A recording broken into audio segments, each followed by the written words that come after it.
All right, class, welcome to section 6.4, properties of logarithms. So we learned in the last section that a logarithm is an exponent. There are so many properties of exponents that we reviewed recently too. And so therefore, equivalently, there will be quite a few properties of logarithms. And here they are. We're going to go through them one by one. Remember the property that said for exponents that if you multiply numbers with the same base, the bases are the same, you add up the exponents. You keep that same base and add up the exponents. So the equivalent of that rule is this, that a log with some kind of base of a product is equal to the sum of the logs. So it's the equivalent of this expression here. So for example, log with base 3 of this product is going to equal to log with base 3 of the first factor plus log with base 3 of the second factor. So the log of a product splits into the sum of the logs of each of the factors. So we can expand it into simpler logs. Now, this rule is going to work forwards and backwards, and sometimes it'll be helpful to use it in one direction and sometimes in a different one. We can condense logs into one. So if I see two logs that are added together and the bases are matching, I can condense them or write them as a single log with base 4 of 3t times 5w, which, by the way, is 15tw. Okay? So that's what goes inside the log. Now, of course, I could have had these distributed out, but that wasn't the point. I just wanted to show you the log of a product is the sum of logs, and the sum of logs can be condensed into one log of the product of the insides. Now, the same equivalent rule for exponents said that if you divide numbers with the same base, what you get to do is subtract those exponents.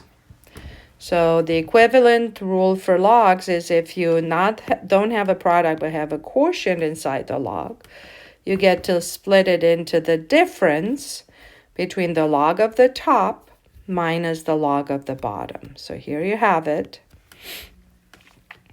If you have a quotient inside the log, that's the same as the log with the same base, we're not switching bases, of the top minus log with that same base of the bottom.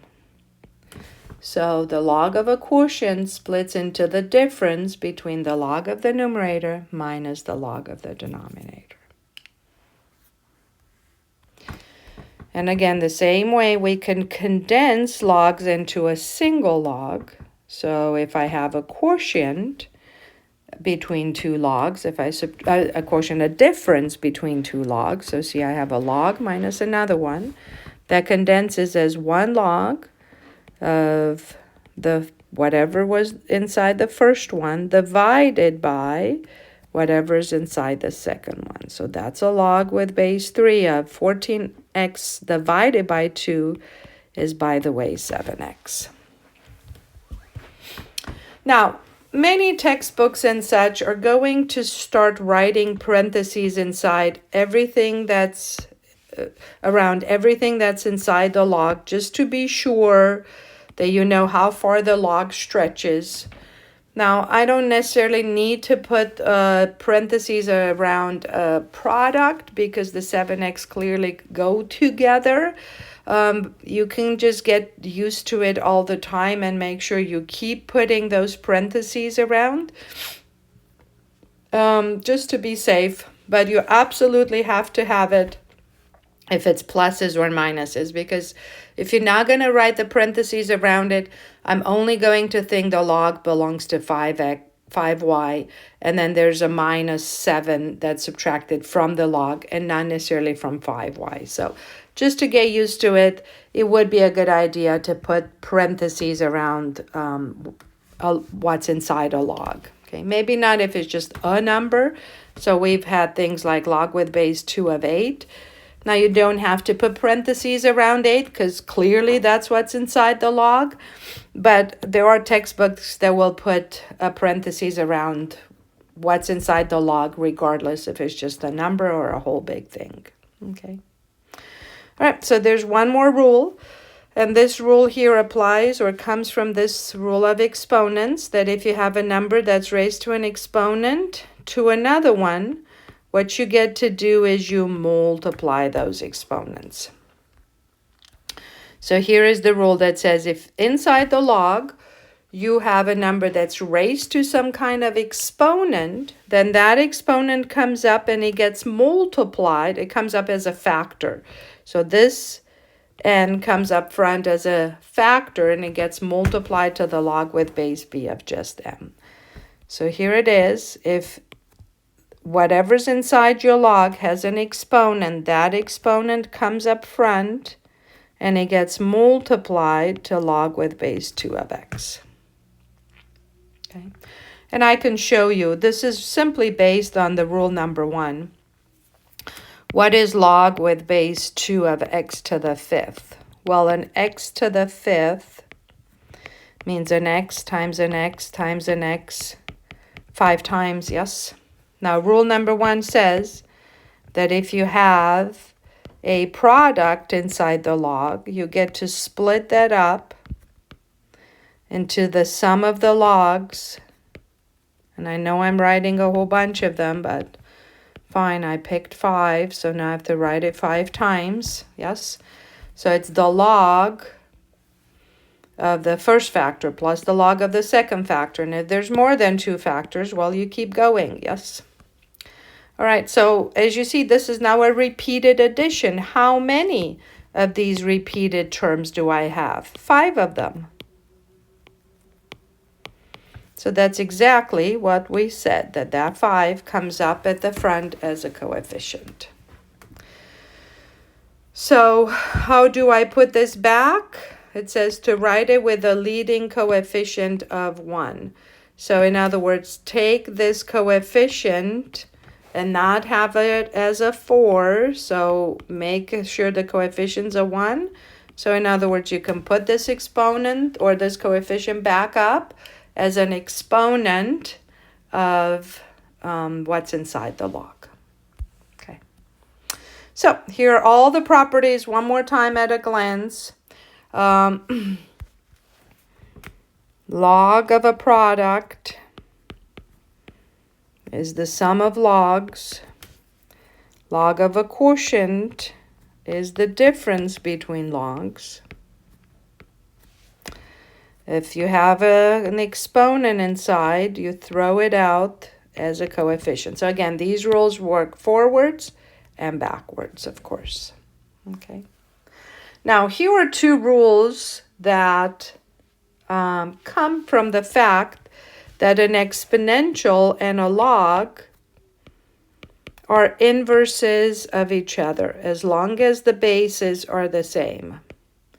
And inverse functions undo each other. So same as you take a square root and a square and they cancel each other out. Or maybe a cube root and a cube, they're inverses of each other and they knock each other out. As long as the indices are the same, they're going to knock each other out. So a log with base b of b to the x, that's just x. So it makes sense. What is the exponent to which you have to raise b to in order to get b to the x? Well, x, because b to the x is b to the x. Okay. Well, this one maybe doesn't look as familiar, but just the same as a square and a square root cancel each other out. It doesn't matter in what order. Or a cube root and a cube cancel each other out. It doesn't matter in what order. The same, an exponential and a logarithmic functions, as long as the bases are the same. So a base b to the power of log with base b will knock each other out and you will just get an x. All right. And finally, these are good to know. And we've talked about them in the last section. a log with no matter what the base is of 1 will always be 0. And log with base b of b is 1. Of course, it could come from here as well. That's to the power of 1. And they cancel each other out. Then what you're left with is 1. So b to the power of 1 is b, right? So that makes sense, but it's kind of nice to see in front as a rule. Okay. So we're just going to use these rules forwards and backwards a bit.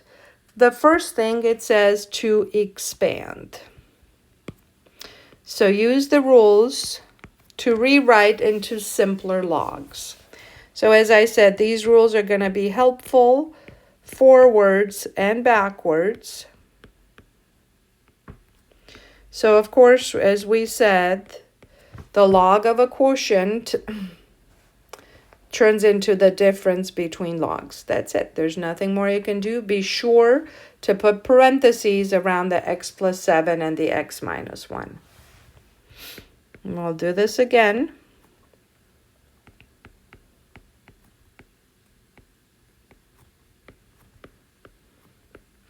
However, this time we can go on further. Why?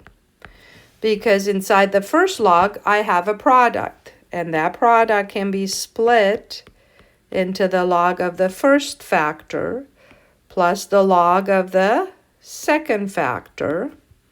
And then just copy the next guy over. All right. And we can actually go even further because now I have an exponent to everything inside the log. So I get to throw that out as a coefficient. So there you have it. Okay, now it can get simpler than this. There's nothing more I can do. And by the way, there are no rules that would allow us to split the log of a sum or a difference. Okay, only products and quotients. Okay, and you guys can try it. This one's super easy. Same thing. Don't throw the 3 or the 5 up front because 3 or 5 do not belong to everything inside the log. But what you could first do is split up the log of the product into the sum of these two logs. And I know it's easy to keep forgetting to write the base, but do not forget it. You still have to copy a base of 3 or else the rules don't work. And now I can throw this one and only exponent to everything that's in the side the log at the front. And the same thing goes to 5. So it's kind of like order of operations backwards if you want it. I know I've given you quite a bit, but I do want to give you as much practice as possible. So I have a quotient that's going to split into a difference.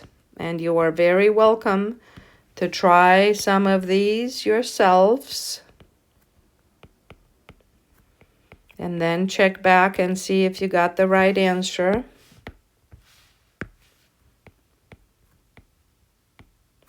Ugh, why do I keep making these mistakes? So a sum turns into, a product turns into a sum. Now be very careful.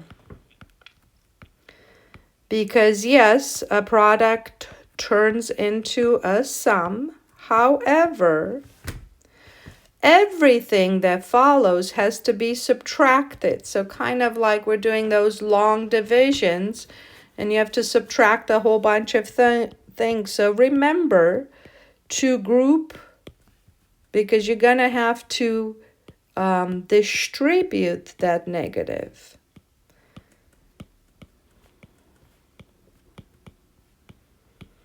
So just as another thought, oops, this is a plus. Any factor that's in the numerator has a positive exponent, yes? So we have 3 for the ln x, a 5 for the ln y. And all those factors in the denominator, then the denominator, because they had negative exponents, right? So anything that was on the bottom has to have a minus. So negative 9 ln a minus 10 ln b. Okay. All right, and here are a few more. Same thing, I'm going to split the log into a sum of logs. So a product is a sum. A quotient is a difference. And for this one, I'm going to take this 7 up front because here was an exponent that belonged to everything inside now. The square root. What about a square root?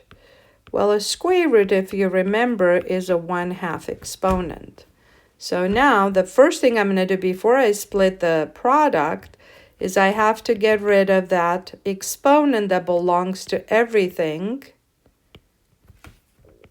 inside the log. So the 1/2, which again came because of a square root symbol wrapping itself around the whole 5x. That's a 1/2 exponent, so that comes up front. And now I can split up the log of the product into the sum of the two logs. And by the way, these are now common logs, natural logs, log with base 3, whatever it is. It doesn't matter as long as the bases are the same. We can use these rules. Now, a little bit different from the last question. Here the square root wrapped itself around the whole 5x. Here the fourth root only belongs to y. So the main thing here is a quotient. So that quotient is going to split into the difference. And then each of these logs have a number with an exponent to the whole thing. So that comes up as a coefficient. And if you remember, we've just discussed this as well. Fourth root is the same thing as a 1/4 exponent. So a fourth root is a y to the 1/4 exponent. So therefore, like a square root is a 1/2 exponent, right? So therefore, we can take the 1/4 out for the fourth root. Okay. Now we'll do the same thing, but we'll go backwards. So condense or write as a single log. So one more time. The bases, as you see, are all the same. So sums turn into products. Differences turn into quotients. So 5 and 8 are at the top multiplied, divided by 2. So that's easy because that's now a log with base 3 of 20 only, right? So 5 times 8 divided by 2.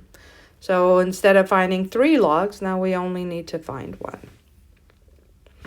Let's go down below. This is a common log, and this should be easy. Everything's added, so everything will just get multiplied. 2 times a times 11 times b, which you can write if you want as a common log of 22ab. So here. So be clear, this whole thing is inside the log. Right.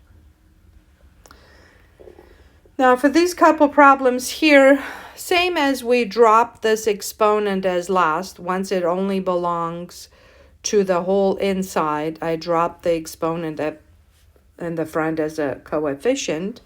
Going backwards, that's the first thing that has to go back up. So that's a natural log of w to the third plus a natural log of h to the fifth. That doesn't look like a natural log. Let me write it again.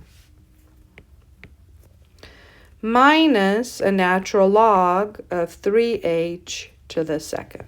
Boom. Okay. So anytime we add logs, we can write it as a product. Anytime we subtract logs, we get to write it as a quotient. So by the way, we can simplify now this fraction inside the log using properties of exponents, because 3 squared is 9, and h squared is h squared. So this exponent gets to be distributed to each factor inside. That's one of our rules of exponents. And now as you see, I have h factors at the top and h factors at the bottom. So we can reduce those. And 5 minus 2, as this is the rule of exponents, you subtract the exponents if you divide numbers with the same base. So that makes it just an h to the third. So once we put them together, not only, right, do we get just a single log, but we can multiply, divide possibly, and get a much, much simpler looking log out of it. And the same thing is going to happen here. So let's simplify it. That's log with base 2 of x squared plus log with base 2 of x minus 1 to the 1/2 minus log with base 2 of x plus 3 squared to the third. So I'm kind of reminding you here, I didn't need another parentheses. I'm kind of reminding you here of properties of exponents as well. So let's see. I am going to multiply the first two logs. And by the way, a 1/2 exponent means a square root of x minus 1. Now another rule of exponents, as I reminded you on page 1, if you take an expression and raise it to an exponent to another exponent, what you get to do is you multiply those two exponents. And finally, I'm going to turn these two logs, or the difference between these two logs, into one log of the quotient. And here it is.